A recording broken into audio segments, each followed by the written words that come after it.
हम बात कर रहे हैं कि सैलाब की तबाहकारियाँ जारी हैं और गो रेस्क्यू ऑपरेशन जारी हैं। कश्ती उल्टियों के वाक़यात जो है हो चुके हैं, उसमें कई जानें ज़ाया हुई और कई लाख का नुकसान पहुंच चुका है। लेकिन इस सारी सूरत हाल से जो है वो अब नेक्स्ट बचने के लिए जो अगला मौसम आ रहा है या आगे भी बारिशें हो सकती हैं, सैलाब आ सकता है या सवेर मौसम का जो है वो सामने चीज़ें आ सकती हैं, तो उससे बचा कैसे जा सकता है, इक़दाम क्या होने चाहिए, इससे बात करने के लिए मैं ज्वाइन किया है जोफीन इब्राहिम हैं। आप माहिर माहौलियात हैं, उनसे बात करेंगे। मैम शुक्रिया वक्त देने का। आपके लम्हे सारी सूरत हाल जो चनाब में, रावी में, सतलज में सैलाब आया है और अब सिंध की तरफ ये सैलाब जा रहा है। पंजाब की सूरत हाल आपके सामने है, जो जितनी बारिशें हुई, जितना सवेर मौसम देखने को मिला, क्या हो सकता है मैम, आगे क्या हो सकता है और इससे बचने के लिए हम क्या कर सकते हैं? Thank you very much for having me on your show. देखिए, ये जिसको कहते हैं ना न्यू नॉर्मल, जी जी, ये अब यही है। अब हमें फ्यूचर में यही देखना है कि यही कुछ होगा और हमें अब इसको एक्सेप्ट करना है कि अब हमारी लाइफ में ये एक रेगुलर फीचर होगा और हमें निपटने के लिए क्या करना चाहिए, इसके लिए बहुत $1 मिलियन क्वेश्चन है कि इसके लिए क्या करना होगा। इसके लिए हमें अपनी बहुत सारी मैनेजमेंट्स ठीक करनी पड़ेंगी। ठीक है। इसमें from provincial to federal level से लेके लोकल लेवल से, मतलब आप समझें कि हर जगह से हमें एक प्रिपेयर्डनेस का प्लान बनाना है, जो कि पहले बन जाना चाहिए था।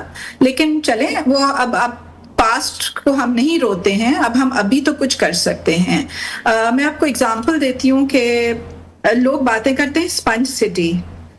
ये कोई कॉन्सेप्ट अभी कुछ सालों से इसके बारे में बात कर रहे हैं। मुझे बहुत इंटरेस्टिंग लगता है स्पंज सिटी का कॉन्सेप्ट। मैं कराची के हवाले से बात करूं तो कराची में जैसे अर्बन फ्लडिंग बहुत रेगुलर आती है और इस दफ़ा अल्लाह का शुक्र है कि पिछले 2-3 दिनों में इतनी फ्लडिंग नहीं हुई है। लेकिन इसका ये मतलब नहीं कि आगे जाके ऐसा ही होगा। अभी हमने उससे पिछले 2 हफ्ते पहले देखा था कि क्या हुआ था। हमें जो वाटर आ रहा है, चाहे वो बारिश का पानी है, चाहे वो सैलाब का पानी है, चाहे हमारी जो मलीर और लियारी नदियां हैं वो भर जाती हैं, हमें उन पानी को इस्तेमाल करना, उसको स्टोर करना, अब हमको वो करना ही पड़ेगा। और इसके लिए जरूरी नहीं है कि हम इंफ्रास्ट्रक्चर की बात करते रहते हैं, हमेशा इंजीनियरिंग की बात करते रहते हैं। आई एम श्योर बहुत सारे इंडिजिनस तरीके हैं जो लो कॉस्ट हैं, जिसको हमें देखना पड़ेगा। हमें हमारे यूनिवर्सिटी के स्टूडेंट्स को इंट्रोड्यूस उनसे बात करनी चाहिए। आई एम श्योर उनके पास सॉल्यूशंस हैं। तो ये बहुत सारी चीजें हो सकती हैं अगर आपके पास पॉलिटिकल विल हो और आपके पास एडमिनिस्ट्रेशन के पास भी विल हो ये सब करने का। Everything doesn't have to be about money. लेकिन जिस तरह अभी प्राइम मिनिस्टर ने जो है वो एनवायरमेंटल इमरजेंसी नाफज की, ज़राई इमरजेंसी का नफाज हुआ, तो आप क्या समझती हैं कि जैसे कि आपने कहा कि हर लेवल पे जो है डिस्ट्रिक्ट से लेके ऊपर फेडरल तक जो है चीज़ें करना पड़ेंगी, तो क्या हो सकता है? दुनिया जो है वो, दुनिया ने क्या किया जो हम कर सकते हैं, या दुनिया को फॉलो कर सकते हैं, या इसमें कुछ अपने तक जो है वो कुछ इक़दाम किया सकते हैं? जी, जैसे मैंने आपको कहा कि हमें लोकल नॉलेज लेनी चाहिए। हमारे पास ऐसा नहीं है कि लोकल नॉलेज नहीं है। ये नहीं है कि हमारे पास साइंटिस्ट नहीं है, या ये नहीं है कि हमारे पास जो हमारे बहुत सारे PhD स्टूडेंट्स हैं उन्होंने इस पे बहुत काम किया है। प्राइम मिनिस्टर साहब ने जो इमरजेंसी नाफिज किए, और इनफैक्ट उन्होंने ये भी कहा कि सेंट्रल गवर्नमेंट और प्रोविंशियल गवर्नमेंट को साथ मिल के प्लान्स करना चाहिए। मेरा ख्याल है कि बहुत एक यूनाइटेड फ्रंट दिखाना चाहिए। आज के टाइम में ये बहुत ज़रूरी है कि हम ये जो ब्लेम गेम है उससे हट के और काम की बात करें। तो मुझे ये बात पसंद आई है और मेरा ख्याल है कि इसके साथ साथ मैं जरूर कहूंगी कि ठीक है, हमारे पूरी दुनिया में बहुत सारे प्रैक्टिसेस हैं, हमें वो भी देखनी चाहिए। बेस्ट प्रैक्टिसेस क्या हैं, जरूर उनको अपनाना चाहिए। लेकिन जो हमारे पास अपना ह्यूमन रिसोर्स है, जो हमारे पास हमारे लोगों की जो नॉलेज है, इंडिजिनस नॉलेज है, उसको मिला के साइंस के साथ इस्तेमाल करें तो बहुत ही आई एम श्योर बहुत अच्छे सोल्यूशंस निकल आएंगे। ठीक है, तो मैम जोफीन, आप क्या समझती हैं, जैसे अभी अचानक बारिशें हुई लोग कहते थे कि रबी में पानी नहीं आएगा, कई सालों से पानी नहीं आया, तो पानी आ गया। अब बारिशें जो है वो क्लाउड बर्स्ट जो है वो हुए, बारिशें तेज़ हो गई। अब आगे जो मौसम आ रहा है, विंटर आ रही है, तो आप क्या समझते हैं कि विंटर कैसी हो सकती है और अगला मौसम जो है वो कैसा होगा? देखिए, पिछले अगर आप कुछ सालों से देखें तो बारिश का अभी चले मौसम चला जाएगा, जब विंटर आएगी तो पिछले कुछ सालों से ये हो रहा है कि इट्स अनप्रिडिक्टेबल, ठीक है, और यही क्लाइमेट चेंज की निशानी है, अनप्रिडिक्टेबिलिटी और इंटेंसिटी। तो जैसे स्नोफॉल बहुत कम हुई थी, स्नोफॉल कम हो रही है और फिर बहुत आगे जाके हो रही है, उन मंथ्स में नहीं हो रही जिन मंथ्स में होनी चाहिए थी।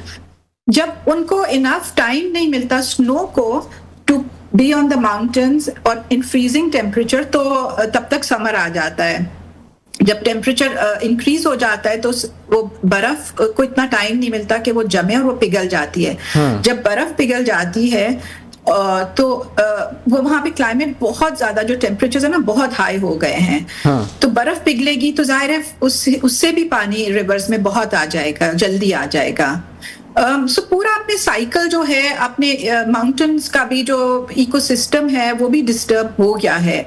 जैसे कि हमने देखा था पिछले महीने जो बुनेर में जो क्लाउड बर्स्ट हुई हैं, और क्लाउड बर्स्ट इतना नहीं फ्रीक्वेंट था जो हमने इस साल देखा है। जगह जगह पे क्लाउड बर्स्ट हो रहे हैं। हमें ये भी नहीं पता है कि हम हर एक इवेंट को क्लाउड बर्स्ट कहते रहे हैं।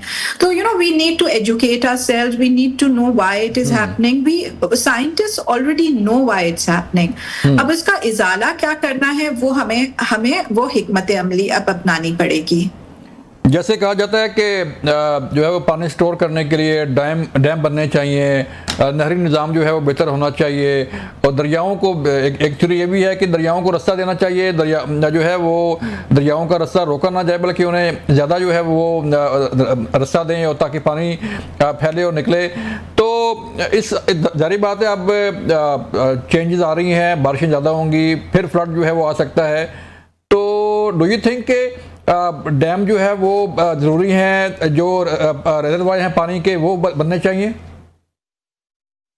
लेकिन डैम एक बहुत ही सेंसिटिव टॉपिक है, लेकिन डैम किधर बनने चाहिए, क्या साइज होनी चाहिए, ये बहुत these are very technical questions. जो मुझे समझ आती है एज अ ले पर्सन वो ये है कि हमें स्टोरेजेस की जरूरत है, ठीक है, और ये स्टोरेजेस हर जगह नहीं हो सकते हैं। उनकी टोपोग्राफी देखनी पड़ती है, जियोग्राफी देखनी पड़ती है, उस एरिया को देखना पड़ता है, क्या वहां पे वो साइज्मिक जोन्स हैं कि नहीं।